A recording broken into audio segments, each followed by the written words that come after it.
Hola, ¿cómo están? Vamos a continuar con nuestro estudio del libro de Éxodo. Hoy vamos a estar en Éxodo capítulo 16.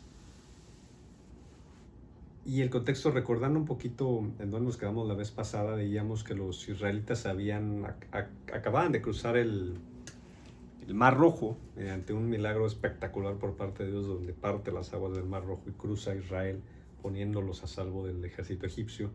Y bueno, para este entonces, como vamos a ver en el versículo 1, del 1 al 3, ya vienen, más o menos ya tienen un mes y cacho desde que salieron de la tierra de Egipto.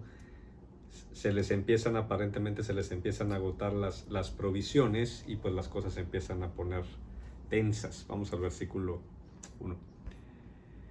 Dice, capítulo 6, versículo...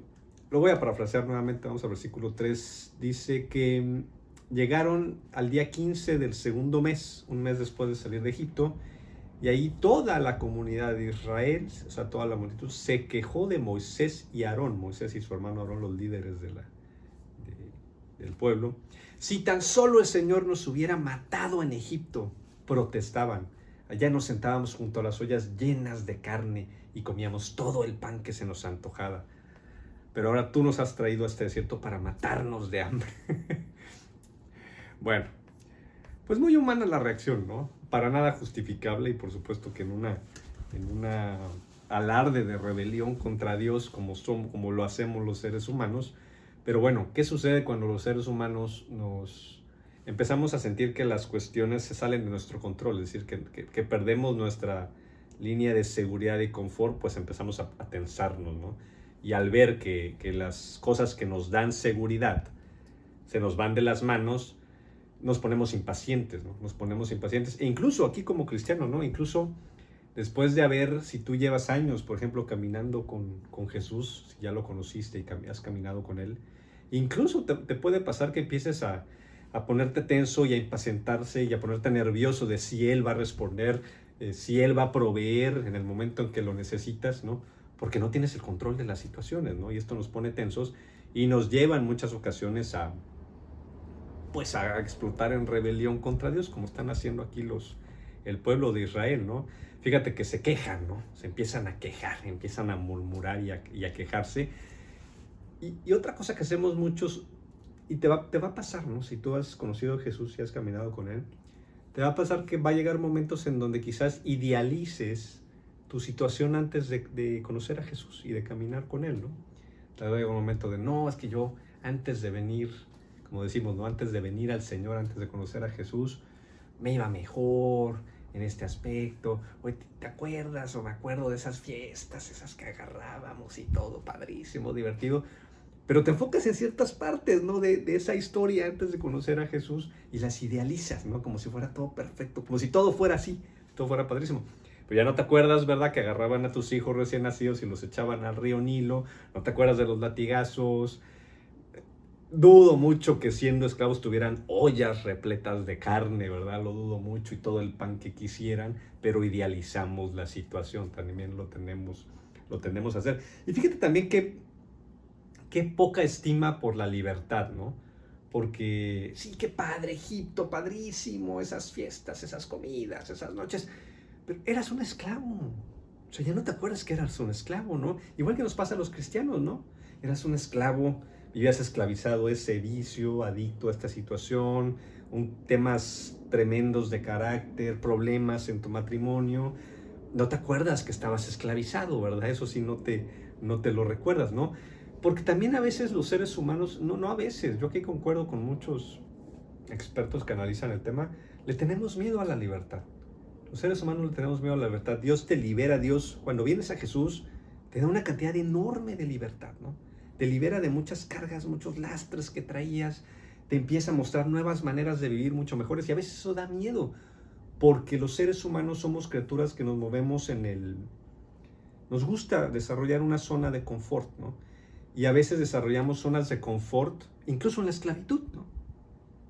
Incluso en la esclavitud, está comprobado que, por ejemplo, los presos, quienes viven presos, hace que con una libertad una libertad física, no hablemos de una libertad psicológica o espiritual, pero una libertad física total, luego les da mucho miedo, si los llegan a liberar, les da mucho miedo salir y ser libres, porque están tan acostumbrados a que les digan todo ¿no? A qué horas comes, a qué horas te levantas, a qué horas cierras el ojo, a qué horas mueves la mano, casi, que el efecto que eso provoca es que te quita mucha responsabilidad, ¿no? Porque deciden todo por ti. Entonces, pues, hasta cierto punto es cómodo, pues, porque no me puedo equivocar, ¿no? Simplemente tengo que hacer lo que me diga. Si se equivoca es culpa de él, del que me dijo, ¿no? Entonces se vuelve a generar, se forma una relación ahí malsana entre el opresor y el oprimido, que llegamos a disfrutar de las cadenas, ¿no? De la esclavitud, ¿no? Y entonces nos da temor llegar a situaciones en donde va a depender más de ti, depender más y de que también confíes en este Dios, ¿no? Y llegamos al extremo de blasfemar, ¿no? También, ¿no? Nos has traído este desierto para matarnos de hambre. Esto es una acusación contra Dios, no es contra Aarón y contra Moisés, es contra Dios mismo. Pues si ellos solo son los voceros de Dios, ¿no? El que ha hecho todos los milagros hasta ahorita y hasta siempre es Dios, ¿no? Y ellos lo saben, se han dado cuenta. Pero yo creo que no quieren dirigir la blasfemia directamente hacia Dios y la avientan contra Moisés y Aarón, ¿no? ¿En serio creen que este Dios hizo esto? Y nos pasa como cristianos, ¿no? ¿En serio crees que después de todo lo que ha hecho este Dios por ti, te va a traer un desierto para dejarte que te mueras de hambre? O sea, trajo 10 plagas sobre Egipto, abrió las mares del Mar Rojo para traerte a un desierto, aquí matarte de hambre, ¿no? Entonces fíjate cómo el ser humano en su rebelión cae en la irracionalidad. O sea, ya no piensa claramente, es decir, la emoción le domina, nubla la razón y empiezas a lanzar acusaciones contra Dios y a quejarte contra este Dios irracionalmente, ¿no? Irracionalmente, idealizando un pasado que fue terrible, despreciando la libertad nueva que ha traído a tu vida y acusándolo todavía, ¿no? De ser un perverso que te trajo aquí para abandonarte, ¿no?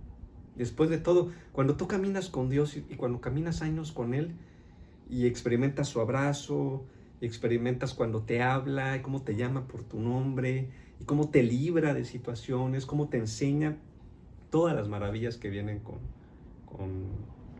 caminar con Jesús, y que lleguemos, y desgraciadamente lo digo como por experiencia propia, que lleguemos a momentos donde desvariamos en la irracionalidad y no, tú no me vas a salvar de esta, tú no me vas a ayudar, tú no me vas a proveer aquí, y la angustia y la ansiedad. ¿De verdad creemos que este Dios, después de todo lo que ha hecho, nos va a matar de hambre en un desierto?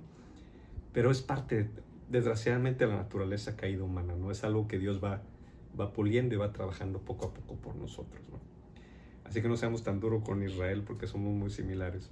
Bien, vamos al versículo, en el versículo 4 dice Dios, fíjate cómo reacciona, ¿no? El Dios del amor, dice, le dice Dios a Moisés, voy a hacer llover pan. Bueno, primero voy a llenar el desierto de codornices para que coman todas las codornices que quieran, ¿no?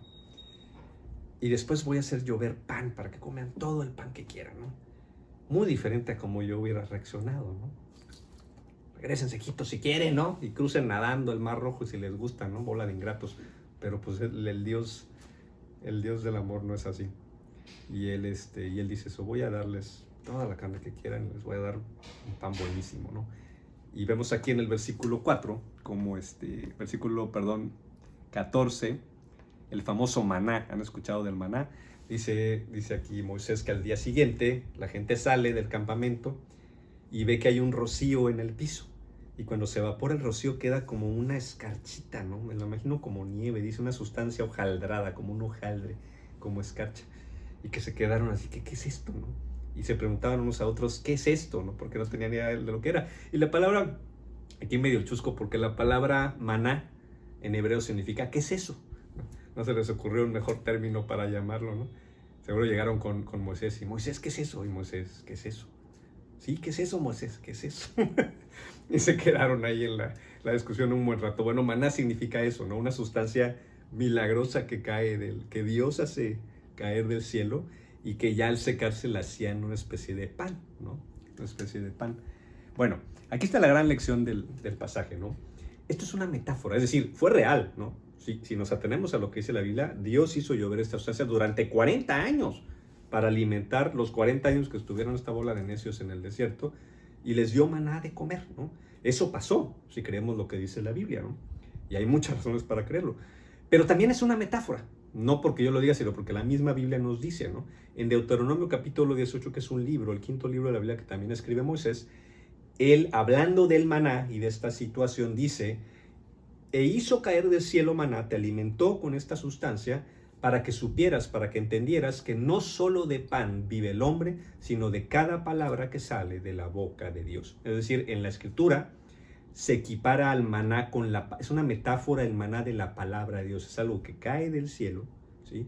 Y que de alguna manera te alimenta, que es exactamente la palabra de Dios. La palabra de Dios cae la inspiración a los seres humanos que la escribieron y nos traen el mensaje de Dios que te da vida y te alimenta y te sostiene espiritualmente, por supuesto, hablando espiritualmente. Entonces es un símbolo de la palabra de Dios. Y como tal, la metáfora es muy fuerte porque hay muchos paralelismos entre el maná como sustancia física, como alimento, como pan, a la palabra de Dios en el plano espiritual.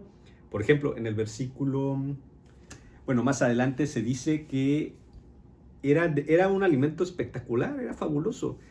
No solo el sabor era buenísimo, dicen ahí que sabía como miel virgen, ¿no? De ese tiempo, no como la miel de ahorita que muchas son, pues ya mezcladas ahí con azúcar, ¿no? Miel de panal. Y que para los antiguos esto era un manjar, la miel era un manjar porque pues no tenían azúcar, no tenían manera de hacer muchos postres más que el dulce que podían obtener de las frutas, y la miel era un tesoro, ¿no? Encontrar miel, por eso muchas veces se le llama a Israel la tierra donde fluye leche y miel, ¿no? Entonces sabía buenísima la miel y era buenísimo para ti, o sea, para tu cuerpo era buenísimo. Dice ahí que durante 40 años no se enfermaron, nunca se enfermaron al comer maná. Imagínate un alimento que comieras y que jamás te hiciera daño, y que fuera tan bueno que jamás te enfermaras. Ya quisiéramos algo así, ¿no? Ni los mejores superalimentos adicionados con vitaminas y hierro y cuánta cosa nos ofrecen esto hoy en día, ¿no? Y además que te ofrezcan las dos cosas, que sea buenísimo, que aparte, o sea, que sea de sabor buenísimo y aparte sea buenísimo para tu cuerpo, porque, pues, ¿qué? Sabor buenísimo podría decir, ay, yo podría vivir comiendo tacos, garnachas, y hamburguesas todos los días, son buenísimos, ¿no? Pero pues te quiero ver después de, no sé cuánto tiempo, después de 15 días, un mes comiendo diario, desayunando, comiendo y cenando taco, garnacha y hamburguesa, ya estás infartándote casi, ¿no? Y por otro lado, ¿no? Los alimentos que son mejores, o muchos de ellos, ¿no? Pues no son tan buenos, la verdad, ¿no? Digo, yo no sé, seguramente hay algún fan del brócoli, y dicen que el brócoli es muy bueno, que es buenísimo para combatir el cáncer y esto, ¿no? Pero pues el brócoli te lo tienes que bajar o le echas crema, le echas queso, le metes chile, salsa inglesa, no sé, lo que sea para que pase, ¿no? Porque es bueno y lo tienes que comer, pero no sabe rico, la verdad, ¿no? Repito, salvo para algún raro por ahí. Pero qué diferente, ¿no? O sea, qué diferente algo que sabe delicioso y aparte es buenísimo. Digo, solo Dios puede hacer estas cosas, ¿no? Ni bueno, rico, ¿cómo es? Bueno, bonito, barato se queda corto, porque además era gratis, ¿no? Solamente Dios puede hacer algo así. Y en este sentido es muy fuerte la metáfora con la palabra de Dios, porque si tú te metes a la palabra de Dios, habiendo recibido a Jesús, que es cuando cobra vida y la entiendes, es espectacular, ¿no? Nunca te va a hacer daño, nunca te va a hacer daño, ¿no? Y además es buena, es como la miel, dice la palabra, los mandamientos, no refiriéndose a los 10 mandamientos, sino toda la palabra en sí, lo que Dios habla, ¿no? Es más dulce que la miel y que la que destila del panal, dice la Biblia, ¿no? Es perfecto, es una belleza realmente escuchar lo que Dios tiene que hablar y hacerlo parte de tu vida y ponerlo en práctica. Solamente trae bendición, solamente te hace bien, ¿no? Y si tú sigues esto y comes de esto diariamente, nunca te fuera, porque aparte esa era otra de las metáforas, otra era de las partes de la metáfora que se sostienen aquí, que Él les dice claramente en el versículo 19-20, les dice, diariamente tienen que salir a recoger el maná. No dice el domingo en la mañana, ¿verdad? Como muchos cristianos que van por su porción de maná el domingo en la mañana y quieren que les dure toda la semana, ¿no?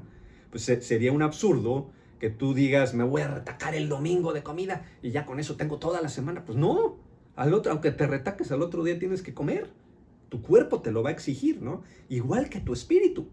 No es suficiente agarrar, como lo hacemos muchos cristianos, que vamos, el domingo es el día del Señor, ¿verdad? El domingo es el día del Señor, vamos a la iglesia, cantamos, escuchamos la prédica, esto, el otro, y creemos que ya con eso tenemos para toda la semana, ¿no? Ya cumplimos, ya comí, ya me voy bien bendecido, ¿verdad? Para todo el día. No, es diaria la porción que hay que recoger. Diario tienes que ir a buscar la la palabra de Dios para alimentarte, ¿no? Otra parte padrísima de la metáfora que se nos enseña aquí es que Dios dice que siempre la gente, se lo voy a leer, el versículo 17 y 18, vean lo que dice. Dice aquí, algunos recogieron mucho y otros recogieron poco, o sea que consiguieron poco o mucho de lo que habían recogido de maná ese día, pero cuando lo midieron, supongo que cuando lo pesaron o ya lo iban a preparar, era justo lo necesario, lo que necesitaba la familia. O sea, el que recogió mucho no le sobró y el que recogió poco no les faltó, fue suficiente, es decir, era un alimento milagroso, ¿no? Algo espectacular de que no importaba lo que hubieras hallado o recogido, siempre era lo suficiente que necesitabas. Y la palabra de Dios es igual. Te voy a poner un ejemplo para ver cómo esto funciona. Supón que tú acabas de conocer a Jesús, eres un cristiano neófito y te metes y dices, voy a estudiar un pasaje esta mañana, me voy a meter a la Biblia esta mañana, y estudias algo y lo meditas y lo piensas, comes la porción, ¿no? Recogiste tu porción de maná espiritual para alimentar a tu espíritu, y resulta que eso va a ser justo lo que necesitas ese día. ¿Por qué? Porque por medio de lo que hayas leído, Dios te va a hablar y quizás más adelante en el día se te presenta una situación donde justo el pasaje que estudiaste te va a servir de alguna manera para tomar la decisión correcta, o te va a tranquilizar los ánimos para lidiar con esa persona complicada, o te va a servir para que puedas compartirlo con alguien más y darle un consejo a un amigo que en una situación complicada. No lo sé, Dios sabe, es increíble, ¿no? Solo Él sabe cómo permite y organiza que se den todas las situaciones de manera que la porción que consumes de tu maná espiritual de la palabra de Dios ese día sea justo lo que necesitas para que estés satisfecho ese día, ¿no?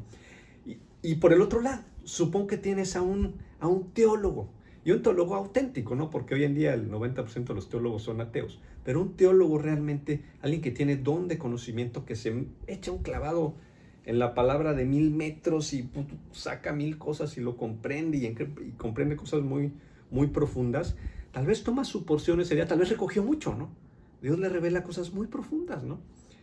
Bueno, va a ser lo que él necesita para ese día. A él, para lo que él recoja ese día de su maná espiritual, le va a servir exactamente para los propósitos que tiene ese día. Ni le va a sobrar, ni le va a faltar. Al que recoja mucho, al que recoja poco. Entonces, en ese sentido, es exactamente lo mismo que pasa con la palabra de Dios que lo que pasaba con el maná. Y aquí tenemos otra gran lección. Fíjate, por eso se refuerza en los versículos 19 y 20, se dice que hubo gente que buscó recoger de más y lo guardó para el otro día, y se les echó a perder, se agusanó. Entonces la porción es diaria, ¿no? Danos nuestro pan de cada día, dice la oración. No solamente físicamente, también espiritualmente. Señor, háblanos todos los días. Voy a tu palabra, voy a agarrar una cucharada del maná espiritual, aliméntame. Háblame lo que me tienes que decir, lo que necesito para mi porción, lo que necesita mi espíritu, tu espíritu que vive en mí, para que yo pueda tener, por ponerlo así, éxito espiritual este día, ¿no? Para que espiritualmente esté yo sano, potente, rebosante, ¿no? Otra gran lección, aquí está la segunda gran lección de este pasaje. Dice, desde el versículo 5 se nos dice que la instrucción fue que el sexto día iban a recoger doble. Dios iba a hacer que la porción fuera doble el sexto día. ¿Para qué? Para que al séptimo día, el sábado, el sabbat, no salieran a recoger, que descansaran, ¿no? Que descansaran en casa, ya tenían su porción lista. Era el único día que el maná les aguantaba 2 días, no se echaba a perder, no se agusanaba. Entonces recogías el viernes, Dios hacía que la porción fuera doble, y para el sábado tenías tu porción para comer toda la familia. Y ya no tenías que salir a recogerlo, descansabas en casa. No hicieron caso, salen el séptimo día a buscar maná, no encontraron nada, y Dios dice, Moisés se enoja y Dios dice, pues no, esta gente no entiende, ¿no? Les estoy diciendo, fíjate, este versículo es padrísimo. El versículo 29 de Éxodo 16 dice, tienen que entender, no ojalá entiendan, tienen que entender que el sabbat, que este día es mi regalo para ellos. Es un regalo, les quiero hacer un regalo. Que no salgas a trabajar ese día, ¿no? Que descanses en casa, ¿no? También es una metáfora, no se refiere a que de hoy en día digas, ya el sábado no hago nada, como hacen los los sabatistas o las adventistas que toman este mandamiento literal y lo siguen aplicando, que en su momento fue literal para Israel, es decir, guardaban el sábado, ¿no? Incluso cuando ya no caía maná, les decía que descansaran el sábado, ¿sí? Pero ellos lo siguen aplicando hoy en día, ¿no? A pesar de que el Nuevo Testamento es clarísimo que esto era más bien una metáfora y que lo que importaba era la enseñanza detrás. ¿Y cuál era la enseñanza? Que es un regalo de Dios, que es un regalo de Dios, que confíes en que Él te va a proveer, que te va a dar lo suficiente que necesites, para que no te sobrecargues, no te sobreesfuerces. Pero aquí la metáfora es más profunda, porque en realidad el Sabbat es una metáfora de la obra de Jesús, de lo que iba a ser Jesús más adelante, ¿no? Un regalo de Dios. Aquí haciendo un paréntesis, no solamente Jesús es metáfora el Sabbat es una metáfora de la obra de Cristo en la cruz, también el mismo maná, porque se nos dice en Juan capítulo 1, en el prólogo del Evangelio de Juan, se nos dice, se equipara a Jesús con la palabra de Dios, y se nos dice, en el principio era la palabra, o el verbo, como dicen unas versiones, en el principio era la palabra, y la palabra se hizo hombre, se hizo carne, se encarnó, y la palabra de Dios habitó entre nosotros. Es decir, el que nos viene a hablar de Dios habitó entre nosotros y vimos su gloria, la gloria de Dios el Hijo, ¿no? Entonces, Jesús se equipara con la misma palabra de Dios, porque Jesús es Dios mismo y nos viene a hablar su mensaje, ¿no? Nos trae su mensaje y nos da de esa vida espiritual que solo puedes obtener alimentándote de la palabra de Dios, de Él mismo, ¿no? Entonces, Jesús no solamente es el maná mismo, el alimento que viene del cielo, que desciende del cielo para saciar el hambre de una humanidad jamás satisfecha, nunca saciada, sin conocer a Dios, con un agujero negro que no se llena con nada, ¿no? Pero también el Sabbat viene a ser una metáfora de la obra de Jesús en la cruz, porque ¿qué dice Dios? Les mandé a mi Hijo como regalo, ¿no? Para que Él hiciera la chamba pesada, porque Él hizo el trabajo pesado. Él fue al infierno por nosotros en la cruz para que Dios nos perdonara completamente, sin que tú tuvieras que trabajarle, ¿no? Eso fue algo que Él hizo por ti, para regalártelo y decirte, mi salvación es un regalo que yo te quiero dar, que le tuve que trabajar muchísimo para regalártelo, para darte gratis. Imagínate al novio, ¿no? Que tiene que trabajar durante 10 años para comprar el anillo de diamantes para la prometida, ¿no? Trabajé todo este tiempo para comprarte algo precioso, ¿no? Espero que lo aprecies, ¿no? Por eso dice Dios, tienes que entender lo caro que me salió este regalo para dártelo, para que lo disfrutes, ¿no? Para que descanses. ¿En qué sentido se refiere al descanso? El Sabbat es una metáfora de que ya bájale, no te tienes que ganar la salvación, no estás bien con Dios por lo que hagas o lo que dejes de hacer. ¿Por qué no aceptas el regalo de Jesús y descansas? Ya fue al infierno por ti, ya pagó por tus pecados por ti. Relájate, tranquilízate, ¿no? Cosa contraria a lo que hacemos los seres humanos, que me parece una increíble falta de respeto y falta de apreciación y desprecio por este regalo precioso que Dios nos da, que convertimos al regalo que Dios nos quiere dar en una carga, ¿no? Dios nos quiere quitar una carga y convertimos al regalo de eso una carga. ¿En qué sentido, no? Por ejemplo, para tiempos de Jesús, estamos hablando, ¿cuánto? 1000 años, 1500 años después de estos eventos, los fariseos, la secta de los fariseos, habían convertido al Sabbat en una carga espantosa, ¿no? En el Sabbat, y ahí pueden leer ustedes porciones del Talmud, donde están codificadas todas las leyes que tenían que seguir en el Sabbat. Casi que no te podías mover, ¿no? En el Sabbat no puedes cortar una hoja de cilantro porque ya es como si hubieras cosechado, ya trabajaste, ¿no? Ya no sirve, ya violaste el mandamiento de Dios, ¿no? ¿Cuántas veces no acusaban a Jesús? Ese hombre no es de Dios porque en el Sabbat curó a un hombre, sanó a un hombre. Dice Jesús, entonces ¿qué importa más? Que yo no haga nada en el sábado, que sane un hombre, que sane un ciego, que sane un cojo, ¿está mal eso? Entonces no han entendido. Tienen que entender que el Sabbat es mi regalo y es una metáfora de mi Hijo, que es el regalo verdadero, para que descanses, ya bájale, ¿no? La religión convierte a Jesús en una carga, hasta hoy en día, ¿no? Desgraciadamente los cristianos tenemos esta tendencia a volvernos fariseos y convertimos a Jesús en una carga enorme, en una roca de de 2,000 toneladas que la queremos poner encima de alguien, ¿no? Ahí tienes una persona que quizás está dispuesto, tiene el corazón dispuesto a buscar a Jesús y a Dios. ¿Y qué decimos muchos cristianos? Ah, sí, bueno, sí, pero si vas a recibir a Jesús, tienes que dejar de hacer esto. Tienes que dejar de... No puedes ver esto nunca más. No puedes volver a ver la televisión. No puedes volver a escuchar esta música. No puedes hacer esto. Y la carga de tonelada tras tonelada se la vas poniendo. Resulta que Jesús es una carga que muchas personas ni siquiera quieren. Pues por eso ni se quieren acercar, ¿no? Tengo que cargar eso para recibir a Jesús. Está peor el remedio que la... ¿Cómo es? Está peor el remedio que el problema o que el mal, no sé, ¿no? Volvemos a Jesús en una carga, ¿no? Cuando dice Dios es un regalo. Ya fui al infierno por ti para regalarte esto, para darte esta bendición. Ya no te lo tienes que ganar. No se trata de cumplir mandamiento tras mandamiento, sacramento, haz el estro, los domingos a la iglesia, el diezmo, el otro, ¿no? Trastocando completamente el mensaje precioso y la imagen que Dios, y lo que Dios nos entrega por medio de Jesús, ¿no? Y hacemos mucho esto los cristianos con Jesús, lo convertimos en una carga cuando es el regalo más precioso que alguien te va a hacer. Dice Efesios capítulo 2, Dios te salvó gratis, por su gracia, por medio de su Hijo Jesús, ¿no?